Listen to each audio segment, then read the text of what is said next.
Guys, புதுசாக நீங்கள் மீன் தொட்டி வாங்கியிருக்கீங்களா? எப்படி செட் பண்ணலான்னு தெரியாமல் யோசிச்சுட்டு இருக்கீங்களா? இல்லை மீன் தொட்டி வாங்கி செட் பண்ணலான்னு ஏதாவது மைண்டில் ஏதாவது ஒரு ஐடியாவோடு இருக்கீங்க? அப்போது உங்களுக்கு இந்த வீடியோ யூஸ்ஃபுல்லாக இருக்கும். ஏன்னா நான் வந்து புதுசாக ஒரு மீன் தொட்டி வாங்கி செட் பண்ணியிருக்கேன். ஒரு லோ பட்ஜெட்டில் ஃபஸ்ட் நம்ம வாங்கி செட் பண்ணலாம். ரொம்ப கிராண்டாக இல்லாமல் ஃபஸ்ட் நம்ம வந்து முதல்ல ஒரு மீன் தொட்டி வாங்கி வைக்கிறோன்னா முதல்ல பேசிக்காக நம்ம எல்லாமே பண்ணிக்கலாம். அந்த கடையில் உள்ள பொண்ணு அழகாக எனக்கு எக்ஸ்பிளைன் பண்ணி கொடுத்துச்சு எப்படியெல்லாம் ஃபிஷ் டேங்க் செட் பண்ணலாம், எந்தெல்லாம் மீன் வாங்கலான்னு சொல்லிட்டு. ஃபஸ்ட் நாங்கள் எங்கள் வீட்டுக்கு எந்த இடத்துல வைக்கலாம், ப்ராப்பரான ஒரு பிளேஸில் ஒரு ஃபிஷ் டேங்க் தான் நாங்கள் செலக்ட் பண்ணியிருந்தோம். பட் இந்த ஃபிஷ் டேங்க் கிடையாது, இது ரொம்ப காஸ்ட்லி. நமக்கு ஃபஸ்ட்டு குறைஞ்சது போதும், அப்புறம் வேணால் நம்ம காஸ்ட்லியாக வாங்கி வச்சுக்கலாம். ஃபஸ்ட்டு ஒரு ஃபிஷ் டேங்க் செலக்ட் பண்ண, அது ஒரு 400-500 சம்திங்கில் உள்ள ஃபிஷ் டேங்க் செலக்ட் பண்ணிவிட்டு அதில் போட வேண்டிய செடி கொடி கல் அது உங்களுடைய விருப்பம். என்னெல்லாம் வாங்கணுமோ எல்லாம் உங்களுக்கு தெரிஞ்சதெல்லாம் வாங்கிக்கோங்க. நெட்டு, அப்புறம் அதோடைய மெடிசின், ஃபுட்டு எல்லாமே வாங்கியாச்சு. அப்புறம் மீன் அந்த ஷாப்பில் உள்ள பொண்ணுக்கிட்ட கேட்டேன் என்ன ஃபிஷ் விட்டால் நல்லாயிருக்குன்னு சொல்லிட்டு. அந்த பொண்ணு இந்த ஃபிஷ் எனக்கு சஜஷன் பண்ணிச்சு. ஸோ நாங்கள் அதை வாங்கினோம். அதுலேயும் ப்ரெக்னெண்ட்டாக இருக்கிற குட்டி போடவான்னு கேட்டுச்சு.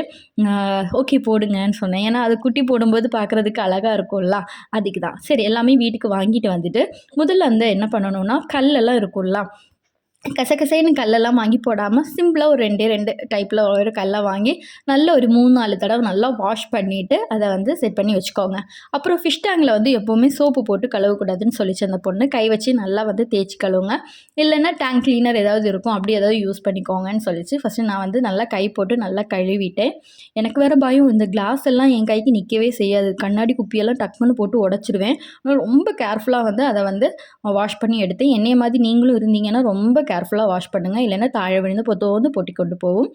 அதுக்கப்புறம் பார்த்திங்கன்னா இந்த வீடியோ நான் எடுக்கிறதுக்கு மறந்து போயிடுச்சு. இடையில மோட்டரெல்லாம் செட் பண்ணி தண்ணியெல்லாம் ஊற்றிட்டு அவங்க கொடுத்துருப்பாங்க எல்லாம் மெடிசின், அதை ஒரு 5 ட்ராப்ஸ் வீற்றிட்டு ஒரு அரை மணிக்கூர் இல்லைன்னா 1 மணி நேரத்துக்கு அப்புறம் நம்ம வாங்கிட்டு இந்த மீனை போட்டுறணும். இல்லை மீன் போடுறதுக்கு கொஞ்ச நேரத்துக்கு முன்னாடி அப்படியே கவரோடு அந்த தண்ணியில் வச்சு டெம்பரேச்சர் பார்த்துக்கிட்டாலும் பரவாயில்ல. மீனெல்லாம் போட்டதுக்கப்புறம் மீனெல்லாம் நல்லா துள்ளி குதித்து ஓடிட்டு இருந்துச்சு.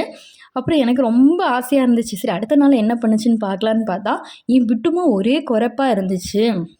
அவன் அப்போ தான் அந்த ஃபிஷ்ஷே பார்த்துருக்கான் போல். நாய்கள் வச்சுருக்கவங்க கொஞ்சம் பாதுகாப்பாக வச்சுக்கோங்க. ஏன்னா என் தங்கப்பிள்ளை எதுவுமே பண்ணலை, பயந்துட்டு அவன் பாட்டுக்கு போயிட்டான். இந்நாள் வரைக்குமே அது பக்கத்துலேயே போக மாட்டான், பயம் அவனுக்கு. அப்புறமா பார்த்தா 3 நாளைக்கு அப்புறம் அந்த ப்ரெக்னெண்ட்டாக இருந்த மீன் எல்லாமே குட்டி போட்டுருச்சு. நான் வேறு வெளியில் போயிட்டேன். நைட்டு பார்த்தபோது பையன் தான் பார்த்துட்டு சொன்னான், அம்மா இல்லை இப்போ எல்லாமே சின்ன சின்ன மீனாக இருக்குமா, உள்ளே பாருமான்னு சொல்லிச்சு. பார்த்தபோது குட்டி போட்டுருந்துச்சு.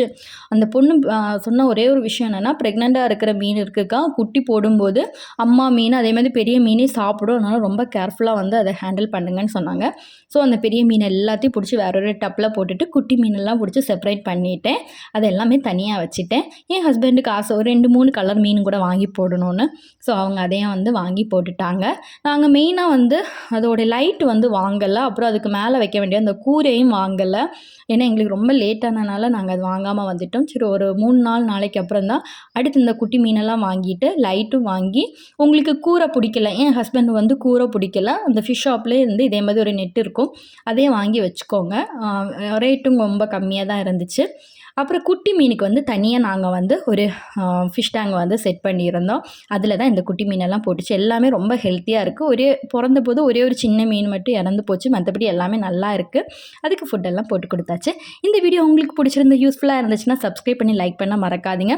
அடுத்து இன்னும் நிறைய ஒரு விலாக் உண்டு, அதில் பார்க்கலாம். பாய்.